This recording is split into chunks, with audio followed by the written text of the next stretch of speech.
பொதுவா பேசுற மாதிரி அப்படியே உனக்கு சாதகமாவே பேசிக்கிற மாதிரி இருக்கு அப்படின்னு பாதி பேர் கேட்கலாம். அவங்களுக்கு நான் ஒரு கேள்வி கேட்கேன். நண்பா, ஒரு 25 வயசு ஆள் வந்து அவனோட 10 வயசு பையனை கூப்பிட்டு ஹாஸ்பிட்டலுக்கு போறான். ஹாஸ்பிட்டலுக்கு போகும்போது டாக்டர் சொன்னா, டாக்டர் என் பையனுக்கு வந்து ஜுரம் ஓவரா இருக்கு, எப்படியாவது இன்ஜெக்ஷன் போட்டு அவனை குணப்படுத்துன்னு சொல்லும்போது டாக்டர் வந்து ஒரு கிரீன் கலர் இன்ஜெக்ஷன் எடுக்கிறாப்ல. அவன் பார்த்துட்டு டப்புனு இருந்து, நான் ஒரு 2 நாளுக்கு முன்னாடி எனக்கு ஃபீவர் வரும்போது எனக்கு வந்து ரெட் கலர் இன்ஜெக்ஷன் வந்து போட்டேன், அது போறது இப்படி எதுக்கு பச்சை கலர் இன்ஜெக்ஷன் போடுறேன்? டாக்டர் செவிலியா அடிச்சுட்டு, நீ டாக்டரா நான் டாக்டரா, உனக்கு போட்டது ரெட் கலர் ஹெவி டோஸ், பையனுக்கு போறது வந்து அந்த 15 வயசு கீழே இருக்கும் போட வேண்டிய இன்ஜெக்ஷன், இதை நான் வந்து போட்டா பையனுக்கு இது கரெக்டா இருக்கும் அப்படி சொல்லும் போது, ஏய் அதெல்லாம் கிடையாது, நான் சொல்றதை நீ கேட்கணும், எடா சிவப்பு கலர் இன்ஜெக்ஷன் சொல்லி அவன் போட்டானா அவன் பையன் என்ன ஆமா?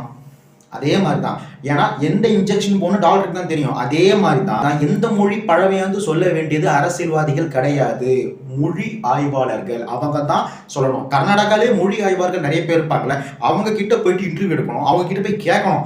உண்மையான மொழி ஆய்வாளர்கள் உண்மையை கரெக்டாக சொல்லுவாங்க, எந்த மொழியிலிருந்து எது வந்தது அப்படின்னு அவங்களுக்கு தான் தெரியும். அவங்க கிட்ட கேட்கறத விட்டுப்புட்டு அரசியல்வாதிகள் கிட்ட போய் கேட்டா அவங்களுக்கு சாதகமா இருக்கிறத பேச தான் பார்ப்பாங்களே தவிர உண்மையை பேச மாட்டாங்க.